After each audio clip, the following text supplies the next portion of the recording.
ಒಂದೇ ಅತ್ಯಂತ ಪವಿತ್ರವಾದಂಥ ಈ ಹಿಂದೂ ಸಮ್ಮೇಳನದ ವೇದಿಕೆ ಮೇಲಿರ್ತಕ್ಕಂಥ ಗಣ್ಯರಾದಂಥ ಶ್ರೀಮತಿ ವಿಜಯಲಕ್ಷ್ಮಿ ಹಿರೇಮಠ್ ಅವರು ಹಾಗೂ ಆಪ್ತರಾದಂಥ ಶ್ರೀಮಾನ್ ವಿಜಯಕುಮಾರ್ ಅವರು ಮತ್ತು ಇಲ್ಲಿ ನಡೆದಂಥ ಎಲ್ಲ ಹಿರಿಯರಿಗೆ ನನ್ನ ನಮಸ್ಕಾರಗಳು. ಎಲ್ಲ ಮಕ್ಕಳಿಗೆ ನನ್ನ ಶುಭಾಶೀರ್ವಾದಗಳು. 3 ನಿಮಿಷ ಮಾತಾಡಲಿಕ್ಕೆ ಕೇಳಿದ್ದಾರೆ. ಕನ್ನಡ ಸ್ವಲ್ಪ ಚೆನ್ನಾಗಿ ಬರಲಿಕ್ಕಿಲ್ಲ, ಸ್ವಲ್ಪ ಕ್ಷಮಿಸಿ. ನಾನು ಆಂಧ್ರದಲ್ಲಿ ಎಮ್ ಎಲ್ ಎ ಆಗಿದ್ದು, ಅದಕ್ಕೆ ಮಾಮೂಲು ವಿಜಯಲಕ್ಷ್ಮಿ ಅವರು ಹೇಳುವಾಗ ಹೇಳಿದ ವಿಷಯಗಳು ನೋಡಿದರೆ, ನಾವು ನೀರನ್ನು ವಾಟರ್ ಅಂತ ಕರೀತಾರೆ ಎಲ್ಲರೂ. ಏನು ಅದು ಅಂತ ಹೇಳಿದರೆ ಎಕ್ಸ್ಪ್ಲೇನ್ ಮಾಡಬೇಕಾದ್ರೆ 2 ಭಾಗ ಹೈಡ್ರೋಜನ್, 1 ಭಾಗ ಆಕ್ಸಿಜನ್, H2O. ನೀರನ್ನು ಎಕ್ಸ್ಪ್ಲೇನ್ ಮಾಡುವಂತ ಹೇಳಿದರೆ ಯಾವುದೇ ದೇಶದಲ್ಲಿ ಯಾರು ಏನು ಹೇಳ್ತಾರೆ, ಇಟ್ಸ್ ವಾಟರ್, ಇದು H2O ಅಂತ ಹೇಳ್ತಾರೆ. ಆದರೆ ನಾವು ಅದನ್ನು ಗಂಗಾ ಜಲ, ಗಂಗಾ ಮಾತಾ ಅಂತ ಕರಿತೀವಿ. ಭೂಮಿಯನ್ನು ದೇವರು ಅಂತ ಕಾಣ್ತೀವಿ. ಗಿಡಗಳೆಲ್ಲ ಏನು, ವನದೇವತೆ. ವನದೇವತೆ ಇಲ್ಲಾಂದರೆ ಮಳೆನೇ ಬರೋದಿಲ್ಲ. ಚರಾಚರ ಜಗತ್ತಿಗೆಲ್ಲ ಬೇಕಾಗಿದ್ದು ನೀರು. ಆ ನೀರು ಬೇಕಂದ್ರೆ ಮಳೆ ಬರಬೇಕು, ಮಳೆ ಬರಬೇಕಂದ್ರೆ ಗಿಡ ಇರಬೇಕು, ಗಿಡ ಇರಬೇಕಂದ್ರೆ ಕಾಡು ಇರಬೇಕು. ಆ ಕಾಡನ್ನು ನಾವೇನಂತ ಕರಿತೀವಿ, ವನ ದೇವತೆ. ನಾವು ಉಸಿರಾಡುವ ಗಾಳಿಯನ್ನು ವಾಯು ದೇವರು ಅಂತ ಹೇಳ್ತೇವೆ. ಬರೋ ಮಳೆಯನ್ನು ವರುಣ ದೇವರು ಅಂತ ಕರಿತೀವಿ. ಆದರೆ ಬೇರೆ ದೇಶದಲ್ಲೆಲ್ಲ ಅದಕ್ಕೆ ಅರ್ಥನೇ ಇಲ್ಲ. ಒಂದು ಹಸು ನಮ್ಮ ಕಣ್ಣಿಗೆ ಕಂಡ್ರೆ ನಾವೇನಂತೀವಿ, ಗೋಮಾತೆ ಅಂತೀವಿ. ರಸ್ತೆಯಲ್ಲಿ ಹೋಗುವಾಗ ನೋಡ್ತಾ ಇರ್ತೀವಿ, ಹೋಗ್ತಾ ಹೋಗ್ತಾ ಗೋಮಾತೆಯನ್ನು ಸ್ಪರ್ಶ ಮಾಡಿ ಹಿಂಗೆ ಅಂದ್ಕೊಳ್ತಾರೆ. ಅದು ನಮ್ಮ ಸಂಸ್ಕಾರ. ಆದರೆ ಬೇರೆ ದೇಶದಲ್ಲಿ ಆಕಳ ಕಂಡ್ರೆ ಏನು ಕಾಣಿಸ್ಕಾರ ನಮ್ಮ ಹಿಂದೂ ಧರ್ಮದಲ್ಲಿದೆ, ನಮ್ಮ ಭಾರತ ದೇಶದಲ್ಲಿದೆ. ಇಲ್ಲಿ ಭಾಳ ದೇಶದಲ್ಲಿ ನೋಡ್ತಾ ಇರ್ತೀವಿ, ಮದುವೆ ಮಾಡಿಕೊಂಡು ಎಷ್ಟು ದಿನ ಇರ್ತಾರೆ ಗಂಡ ಹೆಂಡತಿ. ಕೆಲವರು 7 ದಿನಕ್ಕೆ ವಿಚ್ಛೇದನ, 7 ತಿಂಗಳು. ಅವ್ರ ಅದೃಷ್ಟ ಚೆನ್ನಾಗಿದ್ರೆ 7 ವರ್ಷ ಗಂಡ ಹೆಂಡತಿ ಇದ್ರೆ ಅದೊಂದು ರಿಕಾರ್ಡ್ ಈಗ. ಆದರೆ ನಮ್ಮ ಭಾರತ ದೇಶದಲ್ಲಿ ಮದುವೆ ಅಂದ್ರೆ ಈ ಜನ್ಮಕ್ಕೆ ಅಲ್ಲ, 7 ಜನ್ಮಗಳ ಸಂಬಂಧ. 1 ಜನ್ಮ ಅಲ್ಲ, 7 ಜನ್ಮಗಳ ಸಂಬಂಧ ಈ ಮದುವೆಯ ಬಂಧ. ಈ ತರ ಇರುತ್ತೆ. ಅಲ್ಲಿಗೆ ನಮಗೆ ಇಷ್ಟು ಡಿಫರೆನ್ಸ್ ಇದೆ. ಅದಕ್ಕಾಗಿ ಈ ಪ್ರಪಂಚದಲ್ಲಿ ಅತ್ಯುತ್ತಮವಾದಂತಹ ಧರ್ಮ ಹಿಂದೂ ಧರ್ಮ. ಸಂಸ್ಕಾರ ಇರೋದು, ಸಂಸ್ಕೃತಿನ ಕಾಪಾಡೋದು ಹಿಂದೂ ಧರ್ಮ. ಇದನ್ನು ನಾವು ನೆನಪಿಡಿ. ತಂದೆ ತಾಯಿ ಬಂದಾಗ ಏನಾದರೂ ಕೇಳ್ತಾ ಇದ್ದೆ, ನಿಮ್ಮ ಮಕ್ಕಳು ಏನಾಗಬೇಕಂತ ಇದೆ ಅಂತ. ಏನಾಗಬೇಕು ಮಕ್ಕಳು? ನನ್ನ ಮಗ SP ಆಗಬೇಕು, ನನ್ನ ಮಗ DC ಆಗಬೇಕು, ನನ್ನ ಮಗ ಇಂಜಿನಿಯರ್ ಆಗಬೇಕು, ನನ್ನ ಮಗ ಡಾಕ್ಟರ್ ಆಗಬೇಕು ಅಂತ. ಏನೇ ಆಗಂತ ಬಯಸ್ತಾರಾಗಲಿ, ನಿಮ್ಮ ಮಗ ಅಥವಾ ಮಗಳು ಒಬ್ಬ ಉತ್ತಮ ಪ್ರಜೆ ಆಗಬೇಕು, ಒಳ್ಳೆ ಮನುಷ್ಯ ಆಗಬೇಕಂದ್ರೆ ಯಾರಾದರೂ ಬಯಸ್ತಾ ಇದ್ದೀರಾ ನೀವು? ಒಳ್ಳೆ ಮನುಷ್ಯ ಆಗಿಲ್ಲ ಅಂತಂದ್ರೆ ಏನು ಉಪಯೋಗ? ಒಬ್ಬ ಭ್ರಷ್ಟ ಅಧಿಕಾರಿ ಆದರೆ ಏನು ಉಪಯೋಗ? ಒಬ್ಬ ಭ್ರಷ್ಟ SP ಆದರೆ ಏನು ಉಪಯೋಗ? ಆಗೋದನ್ನು ಒಳ್ಳೆಯವರಾಗಬೇಕು.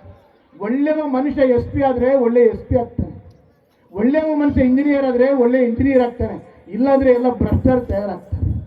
ತಂದೆ ತಾಯಿ ಎಲ್ಲ ಏನು ಮಾಡ್ತಾರೆ, ಮಕ್ಕಳಿಗೆ ಆಸ್ತಿ ಕಳಿಸ್ಬೇಕು. ನನ್ನ ಮಗನ ತಿನ್ಬೇಕು, ನನ್ನ ಮೊಮ್ಮಗ ತಿನ್ಬೇಕು, ಉಳಿದ್ರೆ ನನ್ನ ಮರಿಮಗ ತಿನ್ಬೇಕು. ಆಸ್ತಿ ಜೋಡಿಸೋದೆ ನಮ್ಮ ಕೆಲಸ. ಇದೇ ಬಳ್ಳಾರಿಯಲ್ಲಿ ನಾನು ನೋಡಿದ್ದೀನಿ. ನಮ್ಮ ಹಿಂದಿನ ತಲೆಮಾರಿನವರು 100 ಕೋಟಿ ಹಣ, 1000 ಎಕರೆ ಜಮೀನು ಇದ್ದಂಥವರು ಅವರ ಮಕ್ಕಳು ಕೆಟ್ಟು ಬಜಾರಲ್ಲಿ ಭಿಕಾರಿಯಾಗಿ ತಿರುಗ್ತಾ ಇದ್ದಾರೆ. ಇವತ್ತು ನಮ್ಮ ಕಣ್ಣೆದುರಿಗೆ ಕಾಣ್ತಾ ಇದೆ.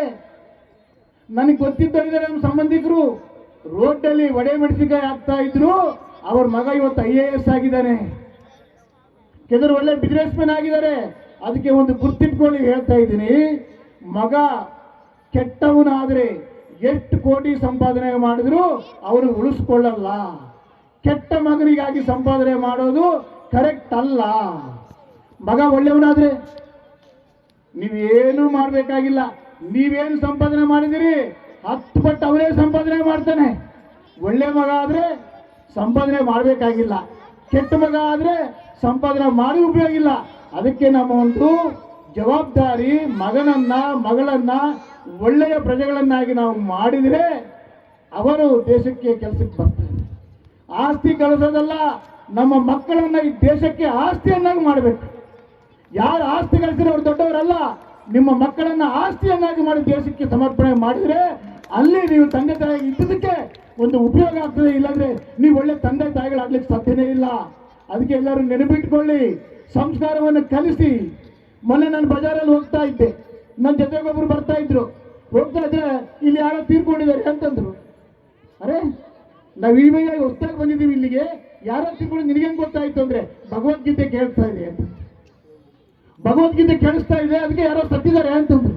ಅಂದ್ರೆ ಭಗವದ್ಗೀತೆ ಅಂತಂದ್ರೆ ಸತ್ತು ಹೋಗಿ ಹೆಣ ತಗೊಂಡು ಹೋಗೋ ಹಾಡ ಅದು. ಆ ಹೆಣ ತಗೊಂಡೋಗೋ ವೈಕುಂಠ ಅಂತ ಅದಕ್ಕೆ ಅದರಲ್ಲಿ ಹಾಕ್ತಾರೆ ಭಗವದ್ಗೀತಾ ಸತ್ತ ಮೇಲಕ್ಕೆ ಹಾಕೋದಲ್ಲ, ಬದುಕಲಿಕ್ಕೆ ಬೇಕಾಗಿದ್ದದು. ನಮ್ಮನ್ನ ಜೀವ ಕೊಡೋದು, ನಮ್ಮನ್ನ ಬದುಕಿಸೋದು, ಬದುಕುವ ದಾರಿಯನ್ನು ಕೊಡೋದು, ಬದುಕುವ ಕಲೆಯನ್ನು ಕೊಡೋದು ಭಗವದ್ಗೀತಾ. ಅದನ್ನ ಮಕ್ಕಳಿಗೆ ಕಲಿಸ್ಕೊಡಿ. ಮನೆಯಲ್ಲಿ ಎಲ್ಲರೂ ಇರ್ತಾರೆ, ಭಗವದ್ಗೀತಾ, ಇಂಗ್ಲಿಷ್ ಭಗವದ್ಗೀತಾ, ಹಿಂದಿ ಭಗವದ್ಗೀತಾ, ಕನ್ನಡ ಭಗವದ್ಗೀತೆ ಎಲ್ಲ ಇರ್ತಾವೆ ಮನೆಯಲ್ಲಿ. ಯಾವತ್ತೂ ಅದನ್ನು ಓಪನೇ ಮಾಡೋದಿಲ್ಲ, ತೆಗೆಯೋದೇ ಇಲ್ಲ. ಏನು ಉಪಯೋಗ? ಅದಕ್ಕೆ ನಿಮಗೆ ಹೇಳ್ತಾ ಇದ್ದೀನಿ, ಮಕ್ಕಳಿಗೆ ಭಗವದ್ಗೀತೆಯನ್ನು ನೀವು ಕಲಿಸಿದ್ರೆ 100ಕ್ಕೆ 100 ಅವರು ಒಳ್ಳೆಯ ಪ್ರಜೆಗಳಾಗಿ ಮುಂದೆ ಬರ್ತಾರೆ. ಅದನ್ನು ಅವ್ರಿಗೆ ಸಂಸ್ಕಾರ ಕೊಡಿ ಅಂತ ಹೇಳಿ, ನಮ್ಮ ಧರ್ಮ ಏನು? ಸರ್ವೇ ಜನ ಸುಖಿನೋ ಭವಂತು, ಲೋಕ ಸಮಸ್ತ ಸುಖಿನೋ ಭವಂತು. ಎಲ್ಲರೂ ಚೆನ್ನಾಗಿರ್ಬೇಕಾದ್ರೆ ನಮ್ಮ ಧರ್ಮ. ನಾನು ಚೆನ್ನಾಗಿರ್ಬೇಕು, ನಾವೇ ಚೆನ್ನಾಗಿರ್ಬೇಕು ಅನ್ನೋದು ಬೇರೆಯವ್ರ ಧರ್ಮ. ನೋಡಿ, ಟ್ರಂಪ್ಗೆ ಮೋದಿಗೆ ವ್ಯತ್ಯಾಸವನ್ನು ನೋಡಿ. ಟ್ರಂಪ್ ಏನೇನೇ ಬೇಕು ನನ್ನ ದೇಶ ಉದ್ಧಾರ ಆಗ್ಬೇಕು ಅಂತಾರೆ, ಆದ್ರೆ ನಮ್ಮ ಮೋದಿಯವರು ಈ ಪ್ರಪಂಚನೇ ಉದ್ಧಾರ ಆಗ್ಬೇಕಂತ ಹೇಳ್ತಾರೆ. ಅದಕ್ಕೆ ಹೇಳ್ತಾ ಇದ್ದೀನಿ, ಈ ಪ್ರಪಂಚ ಮುಂದಿನ ದಿನಗಳಲ್ಲಿ ಬಾಳಬೇಕು, ಶಾಂತಿ ನೆಮ್ಮದಿ ಇರಬೇಕಂದ್ರೆ ಹಿಂದೂ ಧರ್ಮ ಮಾತ್ರ ಅವರಿಗೆ ದಾರಿಯನ್ನು ತೋರಿಸಲಿಕ್ಕೆ ಸಾಧ್ಯ ಇದೆ, ಹೊರತಾಗಿ ಯಾವ ಧರ್ಮದಲ್ಲೂ ಅದು ಇಲ್ಲ ಅನ್ನೋ ವಿಷಯವನ್ನ ನಿಮ್ಗೆ ಹೇಳ್ತಾ, ಸ್ವಲ್ಪ ಹೆಚ್ಚು ಸಮಯ ತಗೊಂಡಿದ್ದಕ್ಕೆ ಕ್ಷಮೆ ಹೇಳ್ತಾ, ನಿಮ್ಮೆಲ್ಲರಿಗೆ ಹೃದಯಪೂರ್ವಕ ವಂದನೆಗಳನ್ನು ಸಲ್ಲಿಸ್ತಾ ಇದ್ದೀನಿ. ಭಾರತ್ ಮಾತಾ ಕಿ, ಭಾರತ್ ಮಾತಾ ಕಿ, ವಂದೇ ವಂದೇ.